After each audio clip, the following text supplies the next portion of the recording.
You know that moment when you're completely wrapped up in a book, the world feels magical, and then one tiny thing happens, and your brain just goes, oh no, not this.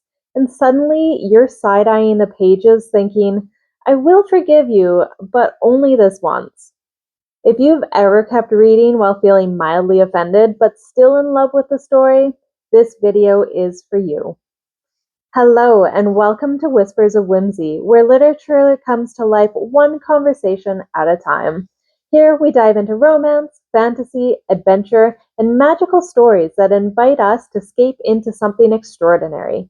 And today, I thought we'd do a little gentle venting about 10 bookish pet peeves and least favorite tropes that make me pause, sigh, or sometimes stare off into space while reading. Tiny spoiler warning, but nothing major, I promise. Number one on my pet peeve list is when magical powers come a little too easily or appear exactly when the plot demands it. I don't mind chosen ones when the story lets them grow into their abilities, but when the books are where characters suddenly manifest huge powers with absolutely no build-up or almost no build-up. For example, Infinity Son. The main character wakes up one day with magical abilities and they're thrown straight into a big conflict before we really see them struggle or understand their skills. It's exciting, sure, but it can also take away from the tension because the solution just shows up exactly when it's needed. Compare this to, let's say, Harry Potter, and I know Harry Potter is overused, but Harry has to attend school for years to learn his powers, and even after 7 books, he is still trying to figure things out. That slow growth makes every magical triumph feel earned and keeps us invested in the stakes. Number two, I would say, is miscommunication that could have been solved with literally one honest conversation. Misunderstandings can be realistic and sometimes even charming in stories, but when the book stretches out conflict because characters refuse to talk, it gets frustrating. Example of that, Normal People. Marianne and Connell's relationship tension often hinges on assumptions and unspoken feelings that could have been cleared up so much sooner. And similarly, in Happy Place, secrets and lack of straightforward communication creates drama could have just avoided with an honest sentence or two. Moments like these make me want to shout at the characters. Just talk to each other already. It's not normal. Number three is repetition. I can handle a little reinforcement, but when the narrative keeps hammering the same point, idea, or emotion, it starts to feel like it's on repeat. And I get it, in today's day and age, we have shorter attention spans, but can you please trust us a little bit? We've understood it the first time, and now I just want to move forward with the story. And my number four is characters making illogical choices just to serve the plot. I loved flawed human characters, but when a supposedly smart character ignores an obvious solution or makes mistakes only because the plot needs conflict, that pulls me right out of the story. Give me decisions that feel true to the character, to the world, to the place that they've grown up in, not dictated by convenience or an author who is pretending to know the world that they're building, but can't actually imagine living in it and the decisions that you'd make in that world. And that brings us to my number five, which is telling instead of showing. I want to experience a character's fear or joy or heartbreak with them, not just read a summary. A great contrast to this is the opening of 1984, where we're shown something subtle, the clock striking 13. Do you remember that? And I immediately felt that the world was off kilter. The book doesn't tell us it's dystopian, it shows us, and that's what I love when it's well done. When a story skips the lived experience and just hands me the facts, that's when I feel like an observer rather than a participant, and it's not quite as interesting. Now, moving into number six, and that is magic that solves everything.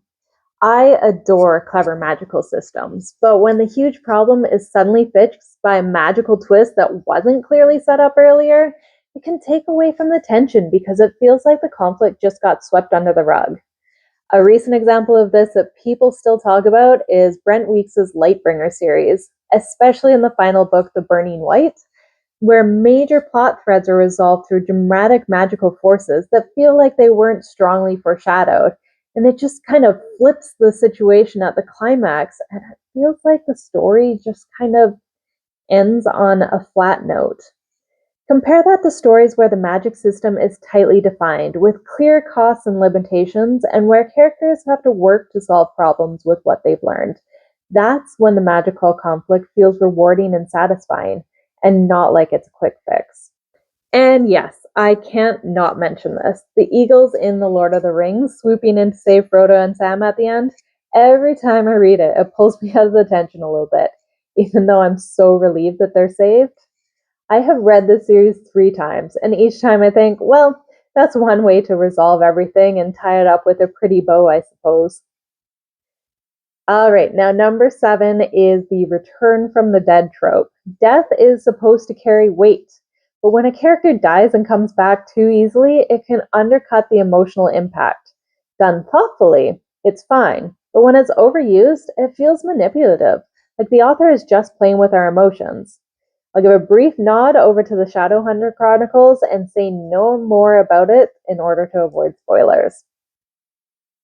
Number 8 is overpromising and underdelivering. You know those moments in books when they hint at a huge secret, a hidden power, a twist, and then nothing? The build-up creates expectations that never materialize. A good example comes from a certain fantasy or mystery novels where the character is teased as having a major hidden secret or skill, but the story never explores it. That kind of unfulfilled promise just leaves me disappointed and unsatisfied. Number 9 is enemies to lovers that never actually feel like enemies. I love this trope when it's earned in A Court of Thorns and Roses, where it's initial hostility and then it grows into something deeper.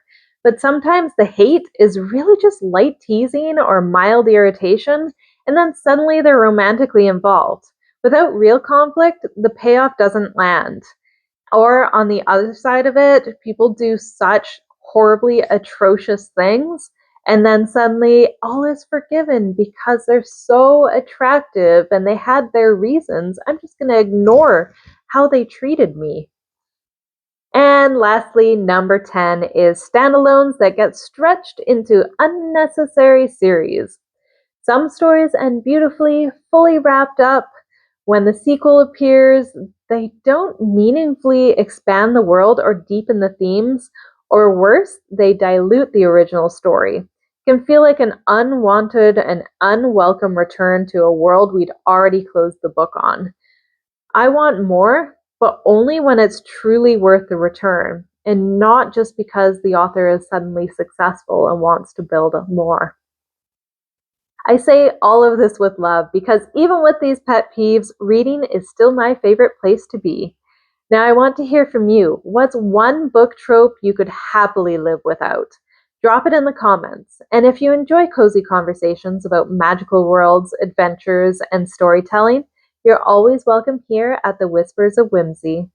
I'll see you next time. Bye for now.